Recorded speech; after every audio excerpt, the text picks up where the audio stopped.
여호와 신앙을 가진 사람들은 신앙을 행동으로 말합니다. 물론 이런저런 행동을 신앙으로 다양하게 설명할 수도 있습니다.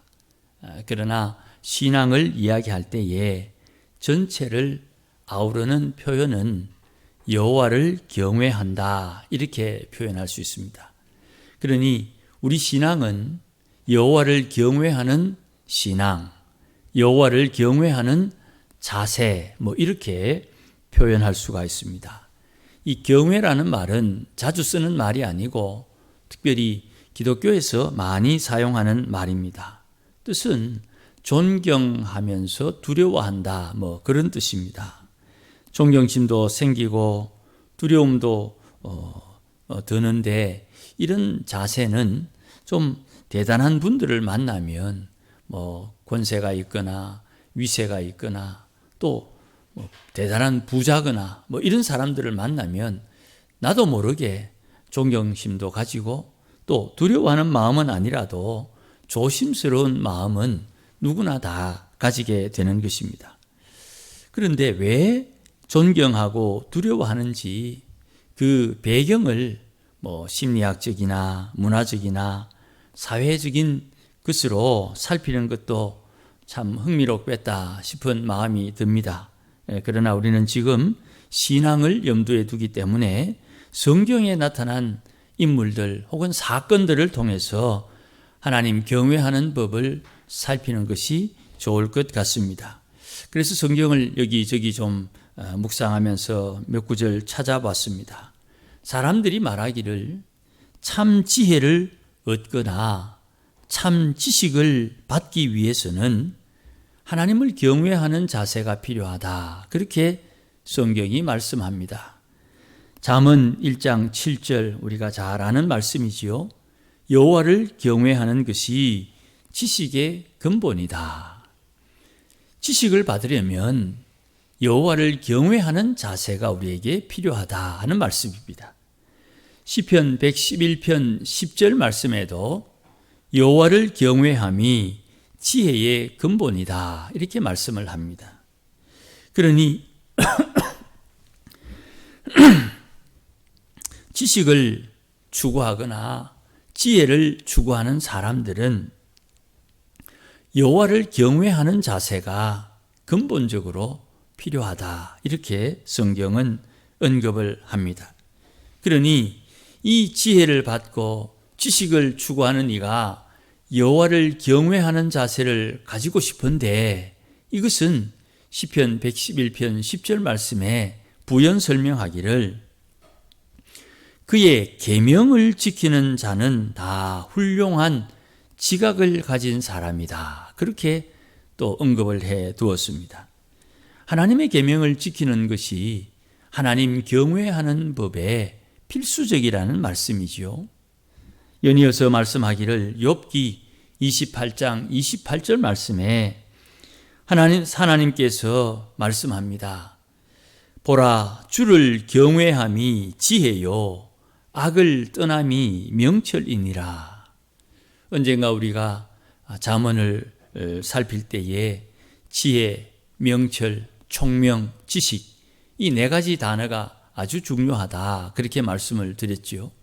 특별히 지혜와 총명은 같은 것으로 말하는데 이것이 먼저 앞서거나 저것이 먼저 앞서거나 지혜와 총명은 같게 대부분 표현을 합니다. 그 중에 오늘 말씀 주를 경외함이 지혜다. 악을 떠나는 것이 명철이다. 지혜와 명철이 같은 말이니까 주를 경외함은 악을 떠남이다, 이렇게 표현할 수 있는 것이죠. 악을 떠나고 싶은데 악을 떠나기 위해서 어찌해야 됩니까? 하나님을 경외하면 악에서 떠날 수가 있는 것입니다. 생각하지 말아야지, 생각하지 않아야지, 생각하니까 머리가 아프다, 생각을 안 하려고 생각을 하니 더 머리가 아픈 거지요. 생각을 없애려면 마음을 정리해야 됩니다. 내 마음을 정리하면 생각이 사라지는 거예요. 골치 아픈 생각은 내 마음을 정리하면서 나타나는 현상이 되는 것입니다. 죄를 벗어나고 악을 떠나기 위해서는 악한 일 안 해야지, 죄를 안 지어야지. 틀렸어요. 하나님을 경외함으로 악에서 떠나게 되는 것이에요. 이사야 11장 2절 말씀에는 이런 말씀이 있습니다. 여호와의 영, 곧 지혜와 총명의 영이요 모략과 재능의 영이요 지식과 여호와를 경외하는 영이 임할 것이다. 하나님의 영은 이런 특징이 있다는 것이죠. 지혜의 영이요 총명의 영이요 모략과 재능의 영이다.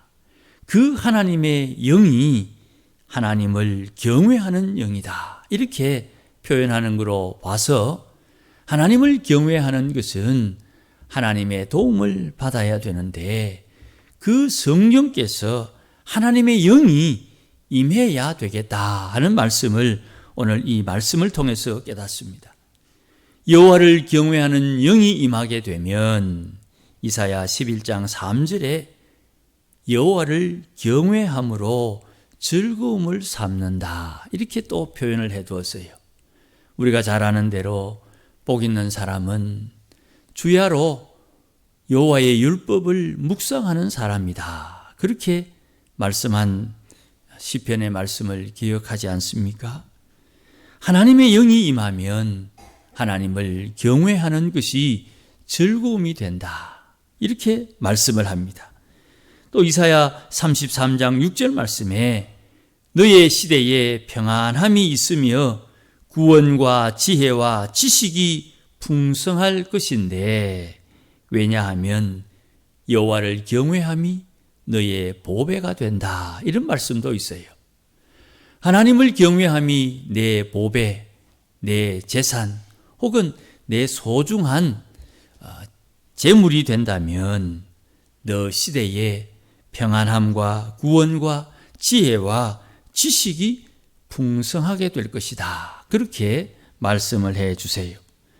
이런 말씀들을 살피면서 또 더 풍성한 말씀이 있지만 시간 관계상 조정하고 이 말씀들을 통해서 우리가 하나 깨닫는 것이 있습니다. 여호와를 경외하는 것을 배워야 됩니다. 여호와 경외하기를 배워야 한다는 말씀이에요. 이것이 하나님을 잊지 않는 방법이요 하나님을 떠나지 않는 방법이 되는 것이에요. 저는 가끔 이런 생각을 해볼 때가 있어요. 목사님들끼리 우리 대화하는 중에 고등학교만 졸업하면 대학을 가고 사회를 나가게 되니까 대부분 신앙을 버리게 되는 경향이 있어요. 고등학교를 마칠 때까지 부모의 테두리 안에 또 마을에 또 가까운 곳에서 교회에 다니고 하나님을 섬깁니다.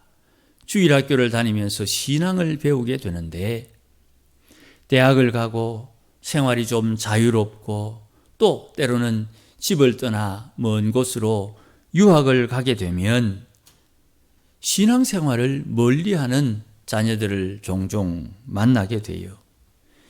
다양한 이유가 있겠지요. 그러나 하나님을 경외하는 방법을 가르치지 못한 것은 아닌가 이런 생각을 종종 해요. 하나님을 경외하는 법을 주일학교 때 가르쳐야 되는데 기도하는 법도 가르치고 헌금하는 법도 가르치고 또 자기 성적이나 친구들과의 관계를 통해서 일그러지고 어그러진 이 상황에서 하나님의 도우심과 은혜를 경험하도록 가르치는데 여기에 뭔가 하자가 생긴 것이 아닌가. 물론 못하던 행동, 세상에 나가서 자유로운 행동을 하니까 호기심도 생겨서 혹 교회를 좀 등한히 할 수는 있을 거예요. 그러나 하나님을 경외하는 방법을 알고 하나님을 경외하는 마음의 자세가 있으면 답답하면 교회 가서 기도하고 하나님 앞에 예배하면서 하나님 도와달라고 자기와 하나님과의 만남이 있을 것인데 이것이 점점 희박해지니까 어느 날 대학을 졸업할 때쯤 되면 신앙은 어디 갔는지 없고 그저 세상에서 살아남기 위해서 고전분투하는 우리 자녀들의 또 자녀 세대를 보게 돼요. 범사에 하나님을 인정하는 마음을 가르치고 하나님께서 도와주시는 바를 위해서 기도하도록 가르치고 단순하게 손에 잡히는 기도 응답 말고요. 하나님의 경륜을 깨닫도록 가르치고 신앙이 자라남을 통해서 생명의 능력을 느끼고 깨닫도록 가르치는 이 소중함이 우리에게 부족하지 않았나 하는 조심스러운 평가를 해봐요. 믿음의 역사가 나타나 하나님을 경험하는 신앙으로 경외함을 가르쳐야 되는데 이게 부족하지 않았나 그런 생각을 가질 때가 있어요. 하나님을 경외함으로 스스로 하나님을 경험하고 하나님을 경외함으로 여호와를 경험하며 내 인생 속에 하나님께서 얼마나 중요한지를 배우도록 가르치는 제가 만든 말입니다. 자생력 있는 신앙을 가르쳐야 돼요. 자생력, 스스로 살아날 수 있는 힘을 가진 신앙, 스스로 어떤 상황에서도 생명을 붙들 수 있는 신앙, 자생력 있는 신앙, 이것이 여호와 경외함에서 나오는 열매가 되는 것이에요. 내가 오늘 기도하고 순종하고 인내하면서 자생력의 신앙을 만드는 것이에요. 먼저 믿는 성도들이 옆에서 자생력 있는 신앙을 만들도록 도와주는 것이에요. 그러니 기도하면서 순종하면서 인내하면서 내가 나의 자생력 있는 믿음을 신앙을 만드는 것이에요. 주님께서 우리에게 가르치신 기도 중에 일용할 양식을 주옵소서 하는 기도문이 있어요. 우리가 일용할 양식을 얻는 것, 처음에는 이 땅에서 살아야 되니까 일용할 양식이 우리에게 필요하지요. 조금 더 깊이 묵상해 보면 일용할 양식이 왜 필요하냐?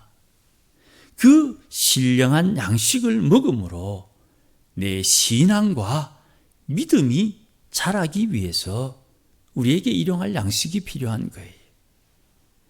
옛날 이스라엘 백성들은 하늘에서 내리는 만나를 먹고 자랐습니다. 신약의 성도들은 성찬의 은혜를 통해서 신앙과 믿음이 자랍니다. 특별히 베드로는 신령한 젖을 사모하라 그렇게 말씀을 하십니다. 이것은 우리가 이 땅에 살아나기 위해 살아남기 위해서 먹는 일용할 양식은 당연하고요. 우리의 신앙과 믿음이 자라도록 신령한 양식을 우리에게 구하라 하는 말씀으로 깨닫게 돼요. 먼저 믿는 성도들은 자생력 있는 신앙을 가지도록 늦게 믿은, 뒤에 믿은 성도들에게 도와주고 가르치고 때로는 지혜를 공급해야 돼요. 그러니 물고기를 잡는 법을 가르쳐야 되는데 가끔 우리는 저도 그런 경향이 있을 거예요. 물고기를 잡아주면서 불평을 합니다. 내가 언제까지 이 물고기 잡아줘야 되냐? 그렇게 스스로 불평하면서 물고기를 잡아줘요. 그렇다고 물고기 잡는 법을 가르쳐야 된다는 걸 모르는 게 아니에요. 알아요. 그런데 물고기 잡는 법을 가르쳐야지 하면서 물고기 잡아가지고 주면서 또 불평을 한다 이 말입니다. 내가 언제까지 너에게 물고기 잡아줘야 되냐? 당사자는 물고기 안 잡아주고 물고기 잡는 법을 알려줘도 돼요 라고 말하는데 그게 내 귀에는 안 들어오더라 이 말입니다. 우리 자녀들은 물고기 잡는 법을 가르쳐 주세요 그렇게 요구하는데 정작 나는 물고기를 잡아주면서 내가 언제까지 물고기 잡아주랴 이렇게 소통이 안 되고 있더라 이 말씀입니다. 또 누군가 장로님, 권사님, 물고기 잡는 법을 좀 가르쳐 주세요. 이렇게 질문을 하고 질문을 받게 되면 신앙이 자라는 방법, 신앙으로 위기를 대처하는 법을 가르쳐 줘야 되는데 잔소리를 하고 있고, 가르쳐 줘야 되는데 정작 가르치지 못하는 우리 자신들을 발견할 때가 들어 있어요. 여러분, 경외함을 가르치기 위해서 하나님께 인정받은 하나님을 경외하는 인물을 살피면 지혜가 생기지 않을까, 그렇게 생각을 했습니다. 그래서 아마도 답을 얻을 수 있을 것 같습니다. 하나님께서 인정한 하나님을 경외하는 사람, 아브라함입니다. 이미 아브라함이 하나님을 경외하는 것 우리가 일찍이 살펴보았습니다. 그러나 다시 기억을 되살리기 위해서 간단하게 언급하면 다음과 같습니다. 6가지를 제가 말씀을 드렸습니다. 아브라함의 신앙, 아브라함의 여호와를 경외하는 신앙은 6가지의 특징을 가지고 있습니다. 첫 번째는 아브라함이 이 말이 하나님의 뜻인지 아닌지 분별할 수 있는 능력이 아브라함에게 있었어요. 하나님께서 나타나셔서 네 아들 말이야, 그 아들 내게 번제로 드려라. 이 말씀을 듣고 이 말이 하나님의 뜻인지 아닌지를 분별할 수 있는 능력이 아브라함에게 있었다 이 말입니다. 100살에 낳은 아들, 하나님이 주신 아들, 이 아들이 얼마나 귀한지 하나님도 알고 아브라함도 알아요. 그런데 그 하나님께서 네 아들 내게 번제로 드려라. 인신공양은 하나님께서 받지 않으신데 어떻게 하나님께서 이 아들을 내게 번제로 드리라고 말씀하느냐. 우리 시대의 말로 표현하면 성경에 그거 없는데 이 하나님 뜻 아니다, 이렇게 치부할 수 있는 이 말을, 이 음성을 아브라함은 하나님의 음성으로 정확하게 알아들었다는 말씀이에요. 두 번째, 아브라함은 청지기 신앙을 가지고 있었어요. 이 청지기 신앙은 첫 번째, 내 주인이 누군지를 분명히 아는 것이 청지기 신앙의 핵심이에요. 내 인생의 주인이 누구냐? 내 삶의 주인이 누구냐? 그분이 내 인생의 주인이시니까 내 주인이 내게 말하는 대로 나는 순종하고 살겠다 하는 것이 청지기 신앙의 핵심이에요. 그러니 내가 가지고 있으나 내 것은 내 것이 아니에요. 내가 사용할 수 있으나 내가 함부로 사용할 수가 없어요. 그리고 언젠가 정한 때가 되면 내가 가지고 있는 것, 내가 사용한 것, 내 마음대로 했는지 내 주인이 시켜서 했는지 심판할 날이 있다는 것을 아는 이가 청지기 신앙인이에요. 그러니 우리가 교회의 직분자들을 청지기라고 말합니다. 교회의 직분자들이 청지기예요. 그러면 이 4가지 확실하게 알고 있어야 돼요. 우리 교회의 주인이 누군가? 목사가 주인이다. 천만의 말씀, 어림없는 소리. 목사도 이 생각이 머리에 콱 박혀 있어야 되는 거예요. 삼년교회 주인은 누구인가? 하나님께서 이 교회의 주인이다. 그러면 그 주인 되신 하나님께서 삼년교회 재산을 어떻게 사용하라고 이야기하고, 삼년교회 재산은 누구 것이냐 물을 때에 하나님 것이지요. 내 것이다. 천만의 말씀입니다. 사용권, 소유권이 하나님에게 있는 것이에요. 그리고 이것을 맡긴 동안, 기간 동안 내가 사용하고 내가 관리하면서 내가 어떻게 하나님을 섬겼는지 마지막에 하나님 심판할 때가 있다. 이걸 염두에 두고 하나님의 교회에 충성해야 되는 거예요. 이게 정직이의 자세예요. 이 자세가 아브라함에게서 나온다 이 말입니다. 그러면 어떻습니까? 아브라함이 하나님을 경외하는 자세, 그가 믿음의 조상이지 않습니까? 그 믿음의 계보를 따르는 나는 자연스럽게 이런 자세를 배우고 이런 자세로 하나님의 교회와 하나님을 섬길 수 있어야 되는 것이고, 우리가 늘 기억합니다마는 실수할 수 있고 부족할 수 있고 잘 모를 수 있어요. 돌이키고 회개하면 되는 거예요.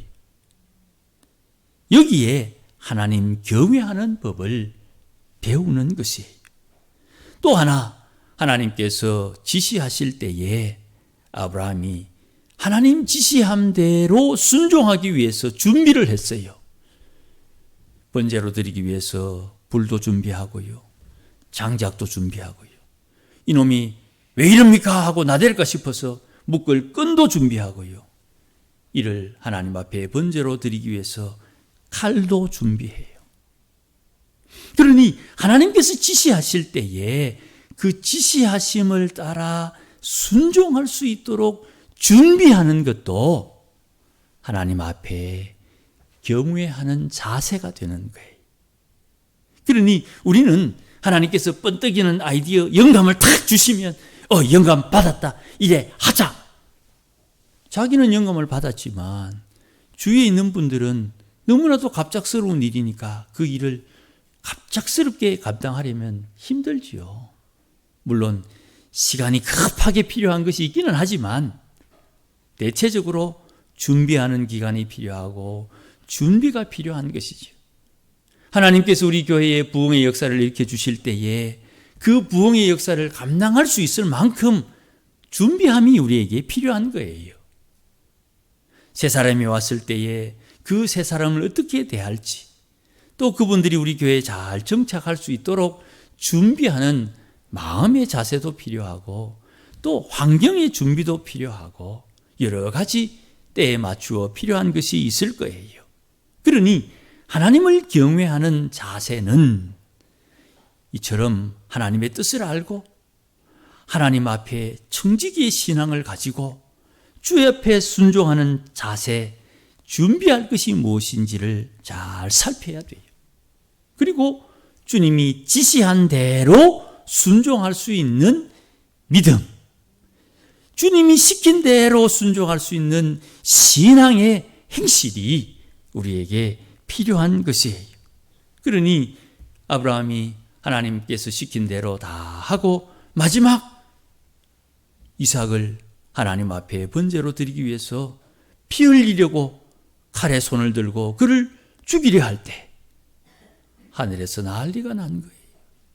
얼마나 급하셨던지 아브라함아, 아브라함아, 네 아들 이삭을 죽이지 말라 하는 말씀이 하나님 앞에 선포되고 아브라함이 그 말씀에 즉각적으로 순종하는 거예요.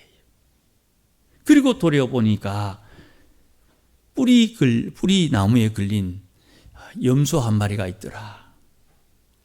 하나님께서 준비하신 것이 거기에 걸려있고 소리가 났으면 아브라함 생각에 혹시 저놈을 대신 하나님께서 제물로 삼으라고 말씀하지 않을까 하면서 민그직 했으면 하나님 앞에 제대로 평가를 받았겠습니까? 하나님의 사람들, 하나님을 경외하는 법을 배우게 되는 것입니다. 이 네 가지 행동의 신앙적 자세는, 첫 번째는 하나님의 전능하심을 믿는 것입니다. 아브라함은 하나님의 전능하심을 믿었습니다. 두 번째로 아브라함은 하나님의 약속을 믿었습니다. 이 아들을 통해서 민족을 이루겠다 하신 하나님의 약속을 아브라함은 믿었던 거예요.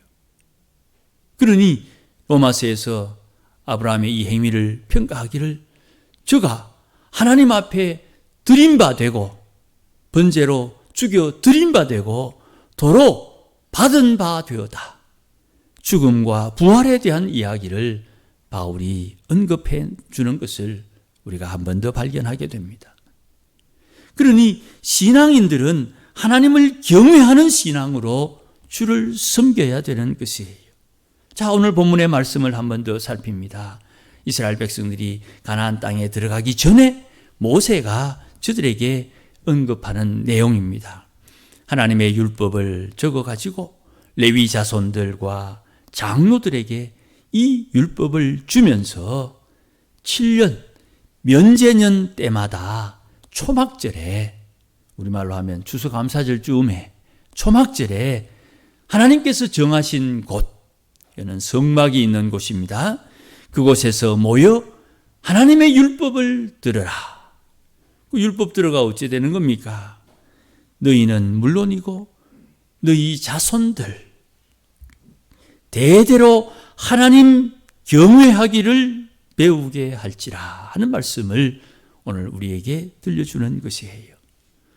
요단강을 건너가서 차지할 그 땅에서 살아가야 될 삶의 자세는 여호와를 경외하는 자세로 살아야 되는 거예요.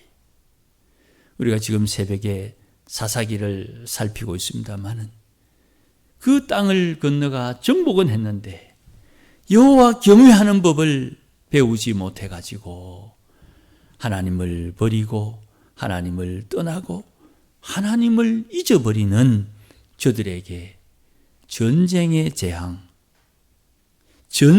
재앙이 일어나는 거예요. 하나님을 잊어버리고 하나님을 버려버리면 인생이 고달파지는 거예요.